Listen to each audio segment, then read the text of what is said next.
들을수록 더 은혜가 되는 찬양이고요.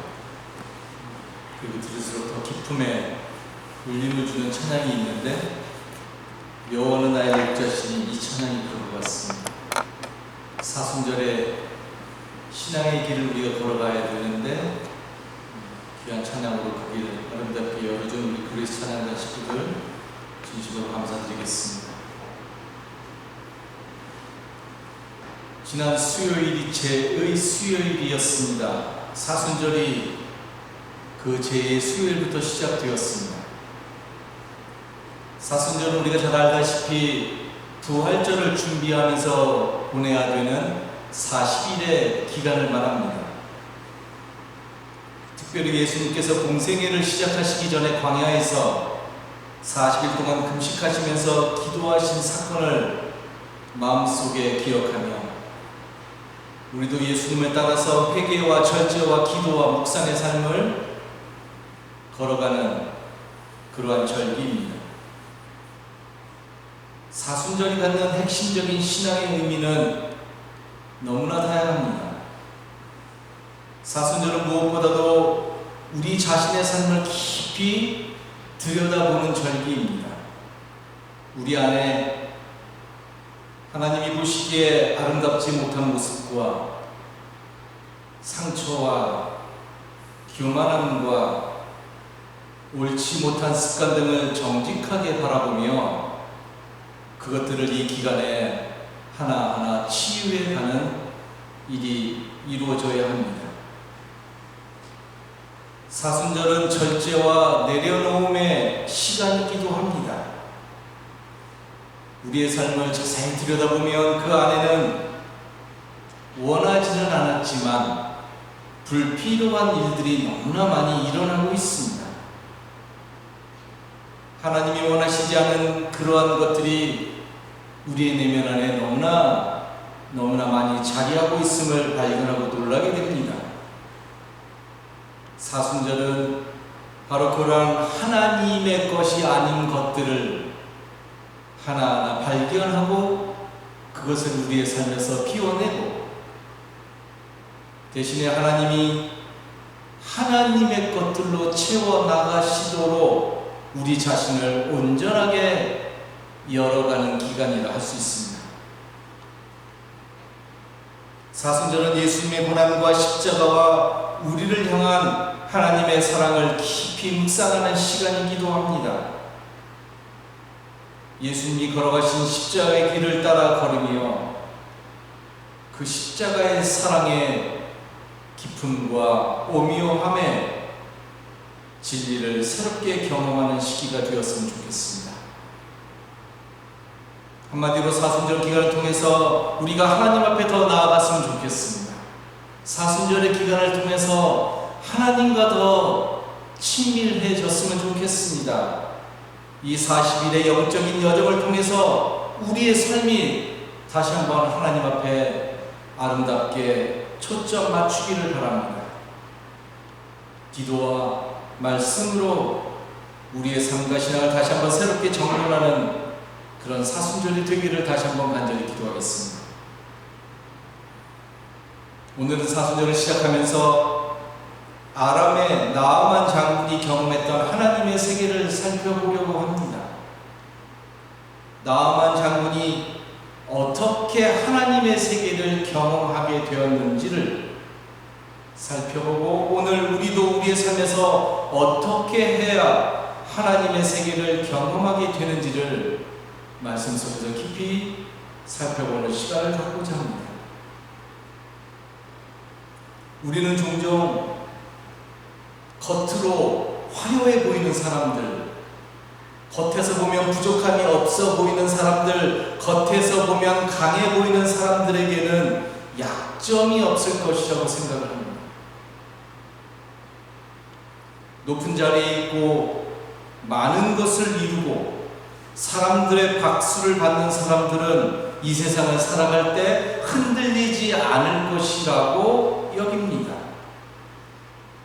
그런데 여러분, 놀랍게도 소위 성공한 사람들의 마음의 고백을 들어보면 그렇지 않은 걸 알 수가 있습니다. 헐리우드의 유명한 배우인 짐 캐리는 나는 모든 사람이 이 땅에서 부자가 되고 유명해져서 그것이 인생의 답이 아니라는 걸 깨닫게 되길 바란다라고 말을 합니다. 모든 사람들이 이 땅에서 부자가 되고 유명해지기를 원한다는 거예요. 그리고 그것이 인생의 답이 아니라는 걸 깨달았으면 좋겠다는 말을 했다는 말입니다. 스타벅스의 창업자 하워드 슐츠는 정상에 서 있는 사람일수록 더 외롭다라고 말을 합니다. 수영 역사상 가장 많은 올림픽 금메달을 딴 마이클 펠프스는 성공은 나를 채워주지 못했다라고 고백을 합니다. 여러분 놀랍지 않습니까? 겉으로는 강해 보이지만 속으로는 누구보다도 흔들리는 사람들. 외적으로는 화려해 보이지만 그러나 속으로는 누구에게도 말하지 못하는 어떠한 상처와 연약함과 두려움이 있는 사람들이 바로 우리들의 삶의 모습이라는 말입니다.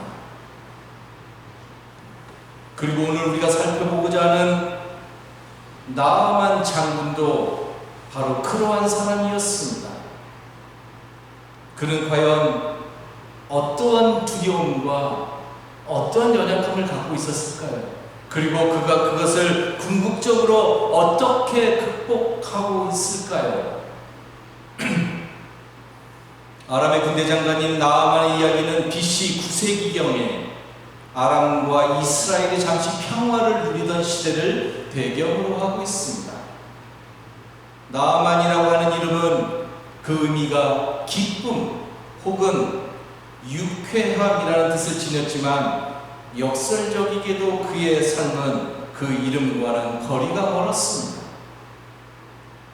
나아만은 아람 왕이 가장 신뢰하는 군사령관이었습니다. 민족의 영웅이었고요, 강한 용사였고 왕의 절대적인 총애를 받고 있었던 인물이었습니다. 오늘날로 치면 권력의 최고봉에 서서 소위 아람의 펜타곤의 한가운데서 그가 원하는 것은 뭐든지 할 수 있었고 그가 원하는 것은 무엇이든지 손에 넣을 수 있었던 겉으로 보면 완벽한 사람이었습니다. 그런데 성경이 그를 어떻게 소개하고 있는지에 주목해 보기 바랍니다. 그는 큰 용사이나, 맞죠?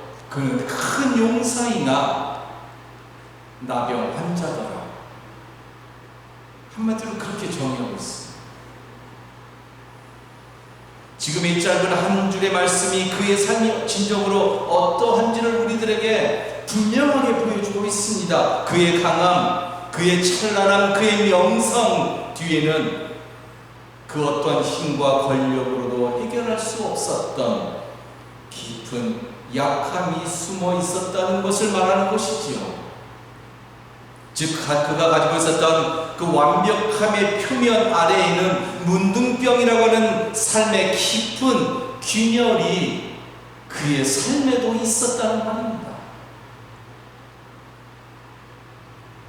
여기서 문둥병 혹은 나병으로 번역된 히브리어 메초라는 지금으로 따지면 각종 악성의 피부 질환을 말하는 단어인데 반드시 문둥병 혹은 나병만을 뜻하는 말은 아닌데 우리말 성경은 그것을 그런 식으로 번역해 놓았습니다.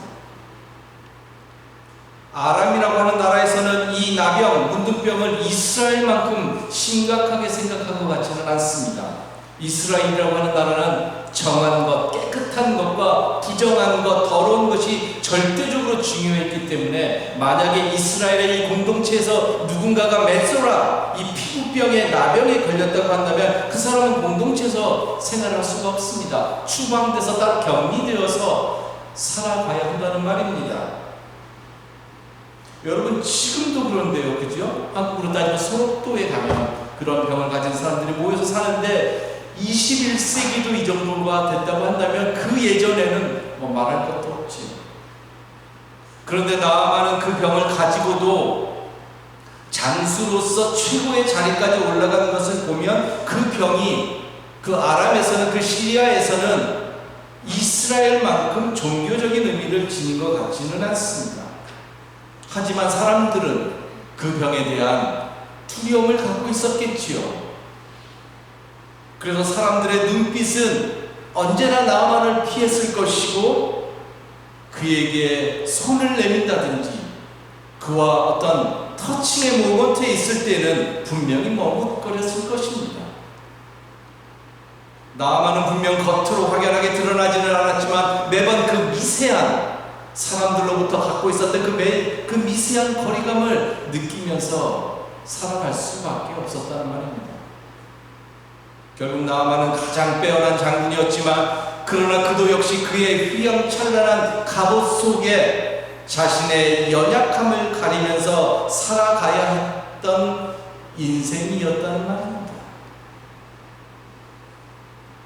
나만의 문제는 아니겠지요. 이 세상 어느 누구도 여기로부터 자유로울 수 있는 인생 없습니다. 이러한 나만의 모습 속에서 바로 오늘을 살아가는 우리의 모습도 그대로 보게 됩니다. 우리도 저마다의 연약함과 아픔을 갖고 살아갑니다. 인생이 그런 거죠. 그것이 누군가에게는 겉으로 드러나는 병일 수도 있고, 누구에게는 마음의 상처일 수도 있습니다. 아니면 영혼의 깊은 곳에서 오래 골마온 아픔이든 간에 우리는 모두 다 저마다의 병을 안고 살아갑니다. 그리고 그 병은 시시때때로 우리를 아프게 하죠. 고독하게 만들고 우리를 때로는 짓누르기도 하고, 그리고 우리를 큰 절망과 한숨 속으로 밀어넣기도 합니다. 그리고 우리는 그러한 우리의 연약함과 우리의 아픔과 우리의 어떤 병을 우리의 인생의 가옷 속에 가리고 숨기면서 살아갑니다. 우리의 인생의 가옷 속에 말이죠. 여러분 생각해 보십시오. 나아만은 모든 걸 가진 사람이었습니다. 그렇기 때문에 나아만은 자신의 병을 고치기 위해서 그가 할 수 있는 모든 것을 해봤을 것이죠. 가장 좋다고 하는 명약, 가장 유명하다는 명의, 가장 효염이 좋다고 하는 민간요법, 아니면 주변국의 의술까지 그의 권력과 재력은 그 모든 시도를 가능하게 했을 텐데, 그러나 그 어느 것도 그의 병에는 아무런 효과가 없었습니다. 그러던 어느 날 나아만이 그의 아내로부터 아주 특이한 소리를 듣습니다. 하늘에 빛이 나아만의 삶에 오는 시점이었죠. 그의 집에는 하인이 여러 있었는데 그 중에 여러 해 전에 이스라엘에 쳐들어갔을 때 잡아온 소녀 한 명 있었습니다. 그 이스라엘에서 잡아온 그 이스라엘의 소녀는 나아만 장군의 아내의 시중을 들고 있었던 소녀였습니다. 우리가 이 소녀에 대해서 아는 것이 단 한 가지도 없습니다. 이름도 모르고 얼굴도 모르고 나이도 알 수 없고 그녀의 집안도 모릅니다. 어떻게 해서 잡혀왔는지도 모릅니다. 노예였고 어린 소녀였다는 것이 우리가 아는 전부입니다. 성경의 용어로 말하면 지극히 작은 자 중에서 가장 작은 자였습니다.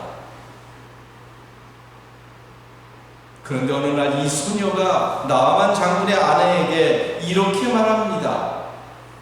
주인 어른께서 사마리아에 있는 한 예언자를, 여기서 예언자는 엘리사를 말합니다. 한 예언자를 만나보시면 좋겠습니다. 그분이라면 이른바 어른의 나병을 고치실 수가 있을 것입니다 라고 말합니다.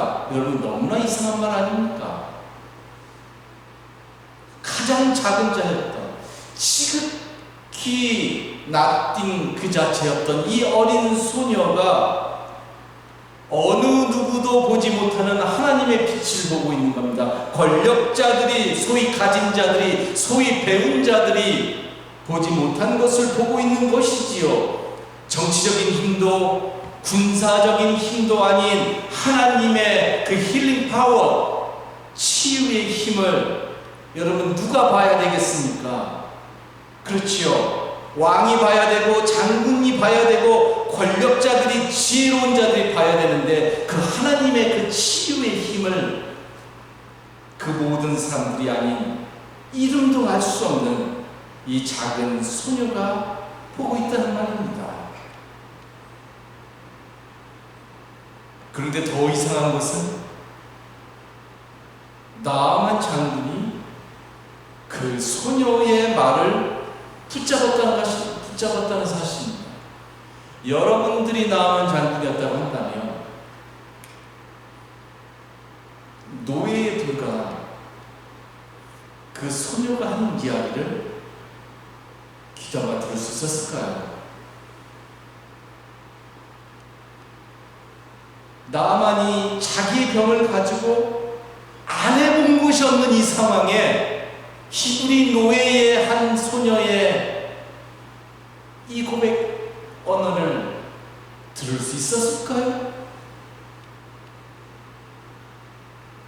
나아만은 노예에 불과한 그 소녀의 말을 물리칠 수 있었고 말도 되지 않는 소리라고 무시할 수도 있었는데, 그런데 나아만은 그녀의 말에서 희망을 붙잡게 됩니다. 그러나 희망을 붙잡았던 나아만이 그 희망이 자신의 삶에서 육화되는 것까지 가는 이 길은 그건 또 다른 차원의 일이니 성경이 우리들에게 또 계속해서 보여주고 있습니다. 나아만이 주변국 이스라엘로 떠납니다. 이스라엘에 도착한 나아만은 왕에게, 이스라엘 왕에게 자신이 들고 간 아람의 왕이 써준 그 편지 친서를 전하고는 마음이 급하지요. 그 즉시로 그래서 엘리사를 만나러 갑니다. 나아만은 군대를 데리고 병거를 이끌고 말을 타고 엘리사의 집 앞에 도착을 했습니다. 그는 그곳에서 분명 이렇게 생각했을 것입니다. 그 예언자 엘리사가 나를 어떻게 맞이할 것인가? 그리고 그는 예언자로서 내 앞에서 어떠한 의식을 행할 것인가? 아니면 어떠한 장엄한 효험 있는 어떤 내가 알지 못하는 그러한 기도를 하나님 앞에서 드릴 것인가? 기타 등등을 생각하지 않았겠습니까? 왜냐하면 그도 그럴 것이 지금까지 나아만 장군이 만나는 모든 사람은 한결같이 이런 식으로 그를 영접했고 그에게 예를 갖추었기 때문에 이스라엘의 예언자도 그 수준에서 크게 다르지 않을 것이라고 생각을 한 것입니다. 그런데 이게 웬일입니까? 그의 기대와는 달리 아무도 나오지 않는 겁니다. 어느 누구도 나와서 나아만 장군을 영접하지 않고 있습니다. 심지어 하인조차도 나오지 않습니다. 웰커밍 파티는커녕 어떤 큰 셀리브레이션은커녕 냉수 한 그릇 주는 사람조차도 없었습니다. 나아만은 살면서 지금까지 자신의 생애에 이런 일이 없었죠. 처음으로 받아보는 냉대였습니다. 어느 누구도 그렇게 할 수 없지요. 이것은 상상하지 못하는 명백한 인설트였죠. 모욕이었고 그리고 치욕의 순간이었습니다.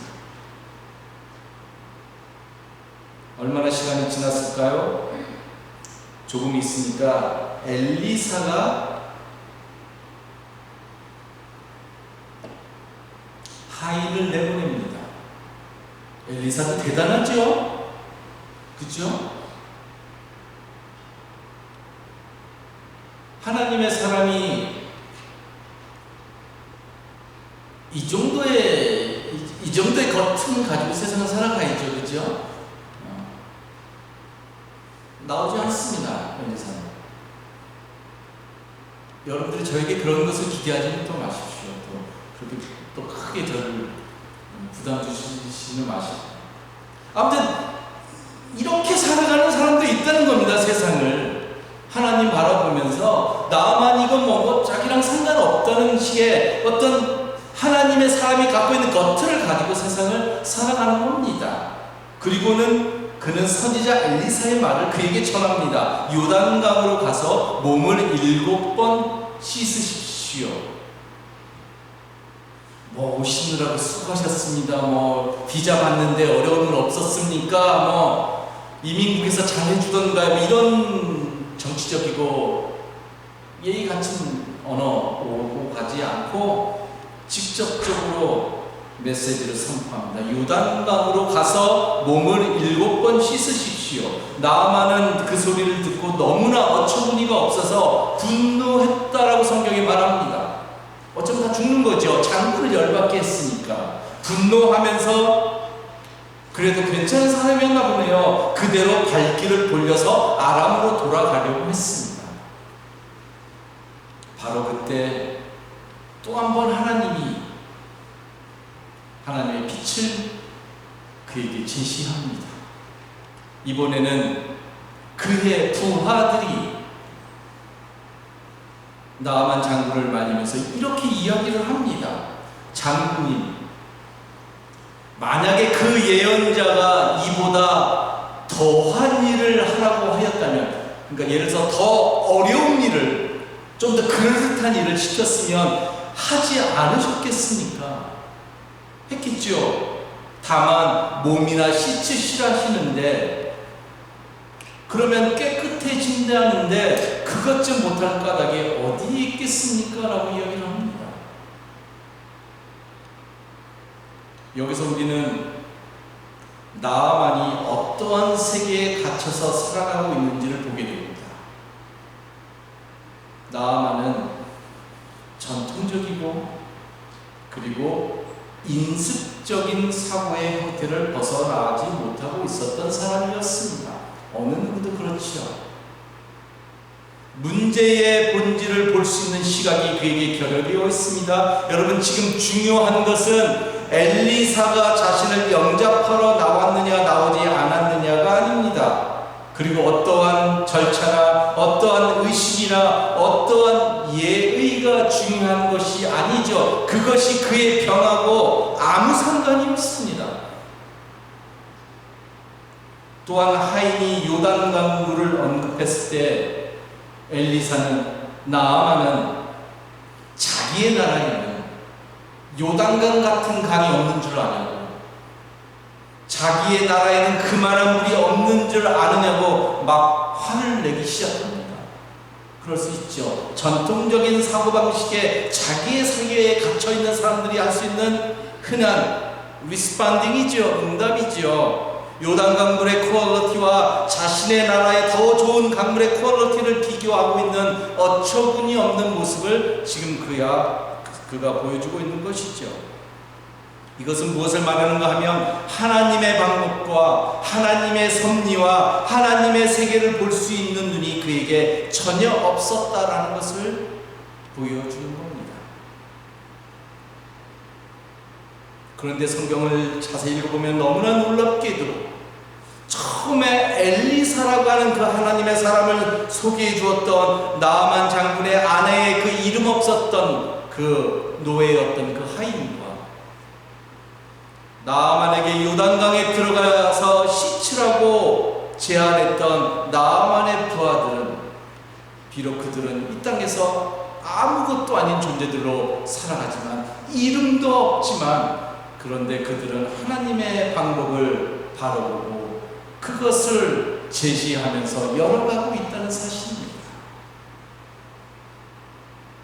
그들은 힘의 진정한 근원이, 생명의 진정한 근원이, 치유의 진정한 근원이 어디에서 오는지를 알고 있었던 것이었습니다. 그래서 나아만이 분노를 좀 가라앉히고 가던 걸음을 멈추어서 요단강으로 향합니다. 그리고는 엘리사가 시킨 대로 요단 강물에 7번 몸을 담굽니다. 성경에서 숫자 7은 어떤 완전함을 의미하는 숫자입니다. 그리고 그가 요단강의 물에서 7번 담그고 올라왔을 때 그의 살은 어린아이의 살처럼 깨끗해졌다라고, 새로워졌다라고 성경이 이야기합니다. 여러분, 우리가 이 나아만의 이야기에서 아주 중요한 것을 깨닫게 됩니다.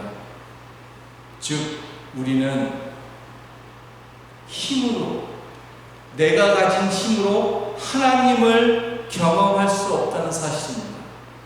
돈으로, 지위로, 권력으로, 전통적이고 인습적인 생각과 삶의 방식으로는 하나님을 경험할 수 없다라는 말입니다.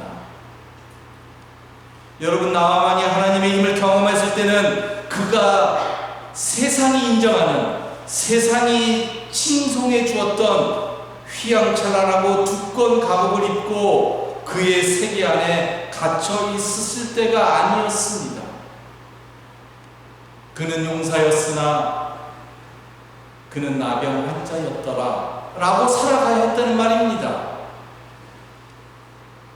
그가 하나님의 힘을 경험했을 때는 칼과 창이 그의 앞에 있었을 때가 아니었습니다.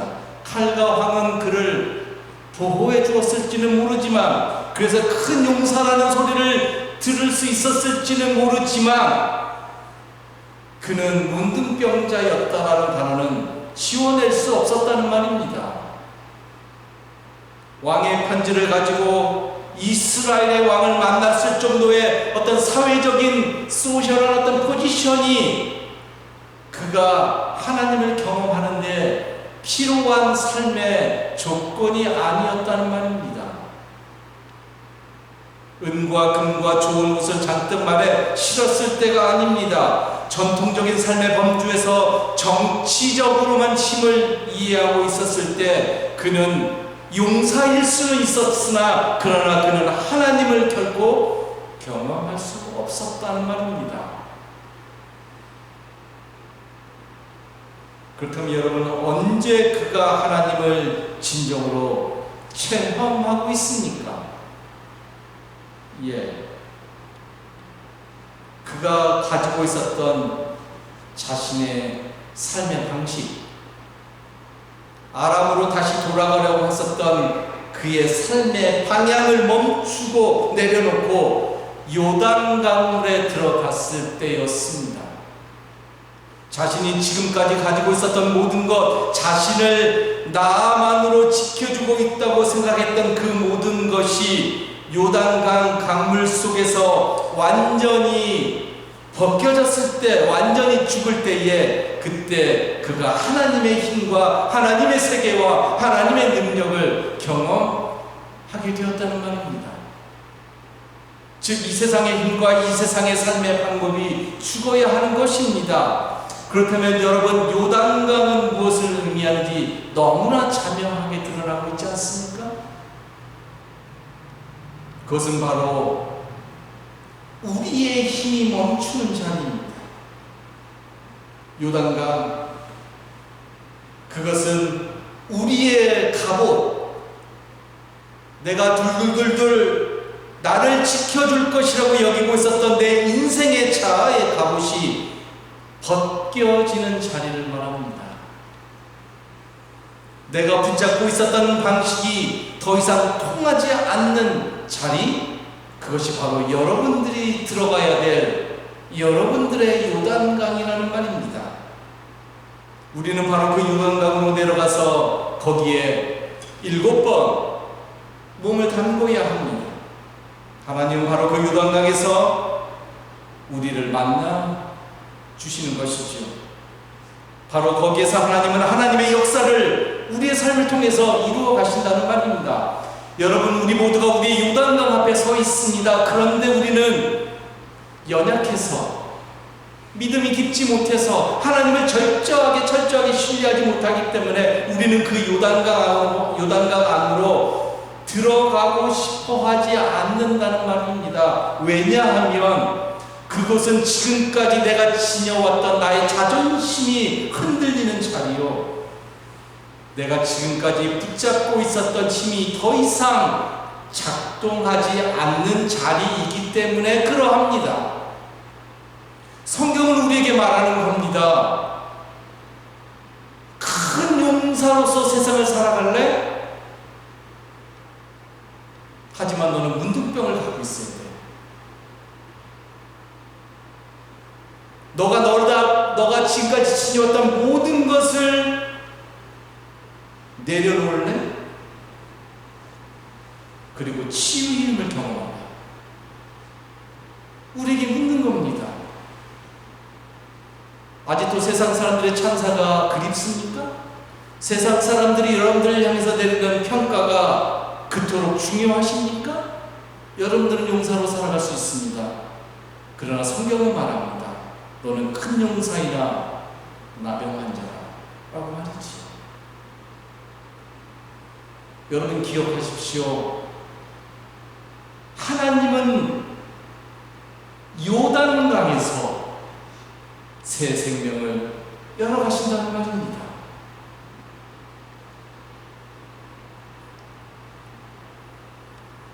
사순절이 제가 기도하기는 우리 모두에게, 요단강 앞에 서 있는 우리 모두에게 우리의 옷을 벗는 기간이 되기를 바랍니다.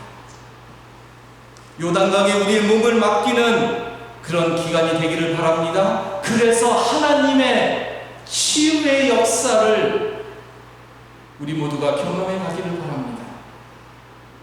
우리가 옷을 벗고 요단강에 들어갈 때에야 비로소 우리의 연약함이 드러나게 되고 거기에 하나님의 힐링 파워가, 치유의 역사가 여러분들에게 임할 줄로 믿습니다. 그런 치유의 역사를 우리 모두가 이 사순절에 깊이 경험해 가게 되기를 다시 한번 주 이름으로 간절히 기도하겠습니다. 기도합니다.